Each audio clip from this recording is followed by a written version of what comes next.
Joe Doyle joining us now on the Emerald Queen Casino Sportsbook Hotline. Joe recently had a long conversation with Jerry Dipoto on his Overslot podcast. Joe, so excited to cover all of this with you. How's it going?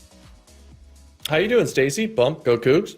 Go Cougs. Okay, Joe, calm down. That's how you start an interview, Stacy. Is it, Joe? Is it how we start?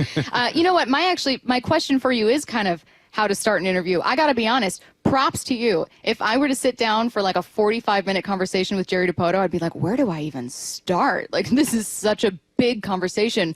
What were you most interested in when you sat down with Jerry? Yeah, I think with Jerry, I just wanted to kind of pick through the offseason, pick through processes, and see how this organization is valuing prospects, what the value in the industry is of prospects, what he expects the value of prospects to be in July, and whether or not the addition of another playoff team with the new CBA a couple of years ago is just rendering prospects more or less redundant in the winter. And I think we were able to get to the point where at least I understood where Jerry was coming from with prospects this winter.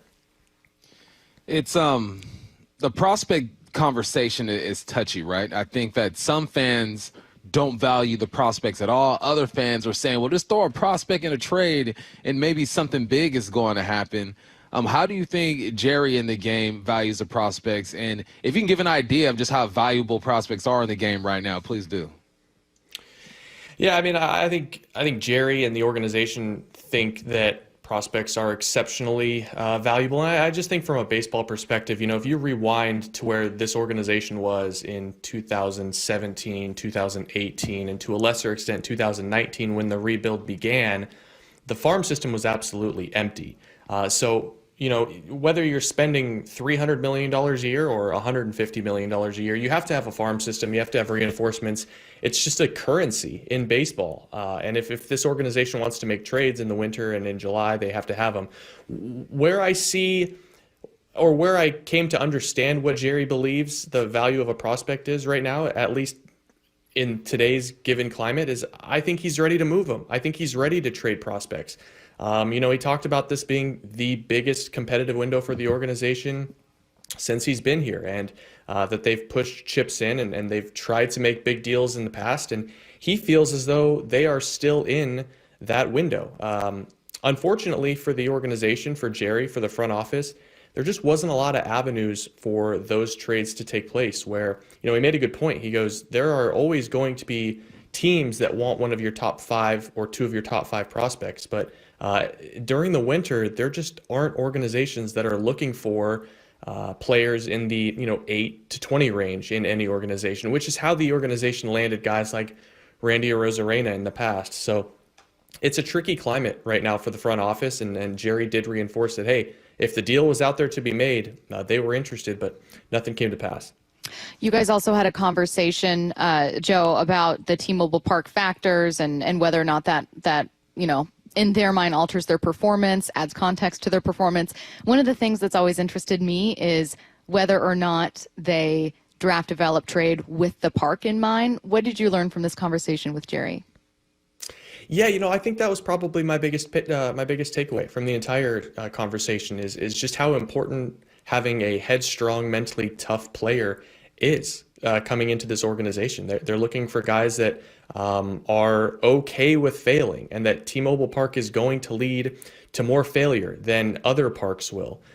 I just found it interesting that the guys that he brought up, guys that they've developed internally, Julio, Kyle Lewis, Cal Raleigh, the guys that have been through Dickey Stevens and gone through the rigors of what this minor league system will provide, they're succeeding, and T-Mobile Park isn't slowing them down.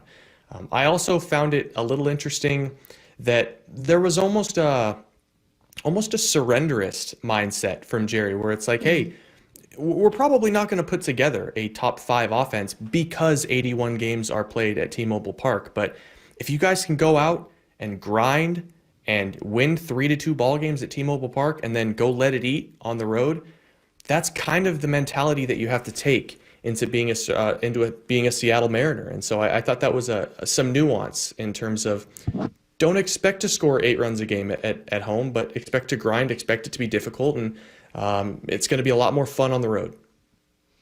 Yeah, I try to put myself in his shoes and have to think like that. As a competitor, man, that is tough, knowing that, look, it's going to be tougher at home. You hope for that home field advantage, but it is what it is, man. What were his thoughts on just the bats that are returning? Because that's kind of what they're banking on, right? Guys performing to where they thought they were able to perform. Julio taking a step forward. JP bouncing back. And I think a lot of fans are kind of frustrated at hearing that. But as we get closer to the season, I just have to start buying into it. I'm just going to walk around and be frustrated all day. So what were his thoughts on the guys coming back and his real expectations for these veterans, some you just mentioned? Yeah, we talked about that on camera. We talked about that off camera. I think one thing that Jerry reinforced was the way that these guys played compared to their baseball cards. It's just not realistic. I mean, Mitch Garver's been one of the best bats in the American League for the better part of his career, and he had just a meteoric, apocalyptically bad year. And they need something from Mitch Garver this year if they're going to find success. And, guys like JP need to bounce back. Guys like Julio need to take that next step into superstardom. But I think for a lot of the other role players, the Dylan Moores and the Ryan Blisses and the Donovan Solanos, they just got to grind. They got to put together better at-bats at T-Mobile Park. They got to put the game in motion. They got to avoid the strikeouts because, I talked about this on another podcast. If you just eliminate 200 strikeouts from this organization last year, and they can still be outs, ground balls, pop flies, the amount of those, those 200 strikeouts turning into advancing the runner to second or scoring the runner from third base on a sacrifice fly, it totally changes the DNA of the team, and it probably scores the team another 30, 40, 50 runs over the course of the season. So when the margin for error for the Mariners is 1 or 2 games to get into the playoffs, you got to be doing the little things. And I think Jerry and I both came to the conclusion that eliminating strikeouts and keeping the game moving in motion, that conga line mentality, is the quickest way to get there. I think where I think where a lot of people were frustrated following Jerry Dipoto's comments was if it makes sense, what wasn't said. So, for instance, Joe, if I'm going back to your previous answer, you were like, I think that there is this kind of surrenderist attitude to playing at T-Mobile, which you can absolutely understand because of the way that it benefits your pitchers, kind of produces strikeouts, and then also hurts offense, but then just make sure you eat on the road. The problem is, man, my memory of this past season was not that they were like a drastically better offense on the road. Am I misremembering? You know more than I do. I mean, are there stats you kind of, looked back on? Did you see that much of a split for this team? Yeah, I mean, listen, I'll give kudos to Luke Arkins. I know he's been on your guys' show before. That guy puts out some of the best information you can find. And, if you go over the numbers from last year, Seattle was a top 12, top 10, top 14, depending on the statistic, offense on the road. They scored runs, they moved the game, they put the game in motion and impacted the baseball on the road. So again, I don't think anybody would look at that and say, okay, well, we're still not talking about a good offense. We're still talking about a middle of the road offense on the road, right? Like that's still not good enough. But if you can have a middle of the road offense on the road and you can have something even remarkably close to a middle of the road offense at home, you're tacking 5, 6, 7 more wins onto this record. And with the pitching that they have, they just have to be able to do that at home because they should be blowing people out at home if it's really that hard to hit. This rotation obviously is crucial to what these Mariners want to do, and I guess they've been fairly healthy over the last couple seasons. You did lose Brash for a little bit last season, but I mean, is it responsible to ask this rotation to be as dominant as they've been the last 2 years and not really provide the type of support that most people want to see? It's a good question, Bump. I think it is responsible to ask them to be the players that they've been. I don't think anybody, we're not talking about guys that are racking up Cy Young awards. We're not talking about guys that are racking up All-Star game appearances. We're talking about 5 guys that have all been very, very good big league starters. And when they're on the mound, I think it's fair to ask them to be what they've been. But the question is, and this is the question everyone's going to ask all season, is can their bodies, can their arms withstand the innings workload that they've been forced into? If they can stay healthy, I have no doubt that this rotation is going to be the same rotation that they were last year. But that's the biggest question, especially in today's day and age in Major League Baseball with arm injuries, is ultimately every single pitcher in baseball, I think, would make the argument everyone's a ticking time bomb. And it's going to be someone's time, especially if you're throwing 99 at some point. And you just kind of hope that this rotation can keep it all together and can continue to impact the game that they have over the next few seasons. Joe, I think that sometimes with these interviews, there are always questions that you want to ask because they're some of your biggest questions about the team, but you can't because you know the person you're interviewing doesn't have an answer. And if they did, you wouldn't have the question. So for instance, one of my biggest questions with this team is like, why does Julio get off to slow starts and then, kind of heat up later? Like, how can you stop that? If they knew the answer, Julio wouldn't be getting off to slow starts. What to you is one of your big questions about this team that just, you know what I mean? Like, you just find yourself kind of ruminating on it sometimes and thinking if they could just unlock this.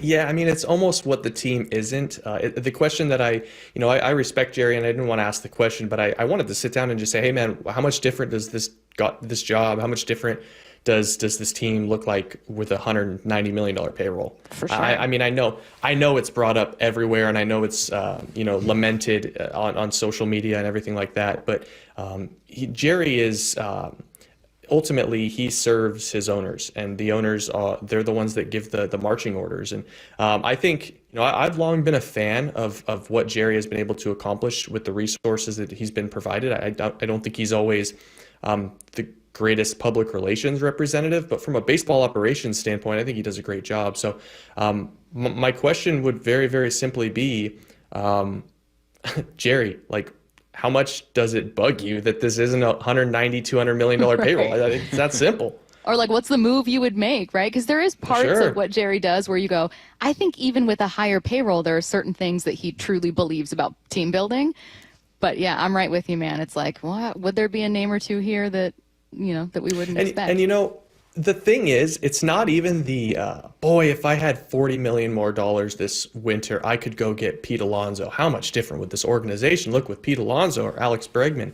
It's, if I had $40 million, I could go acquire a guy making $12 million this year. I could go trade for a guy making $16 million. I could go, you look back at that Jesse Winker and Eugenio Suarez deal, and they added a decent chunk of payroll with that deal, and that deal ultimately with Suarez put the team over the top in 2023 or 2022, whenever they made the playoffs. That was, those are the types of deals that require payroll.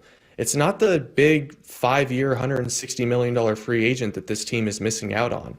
Yeah. It's the guys it's being able to go get a couple more Randy Arozarenas to fill out the lineup, guys that are making $10 to $13 to $14 million that Seattle's just simply not in the market for.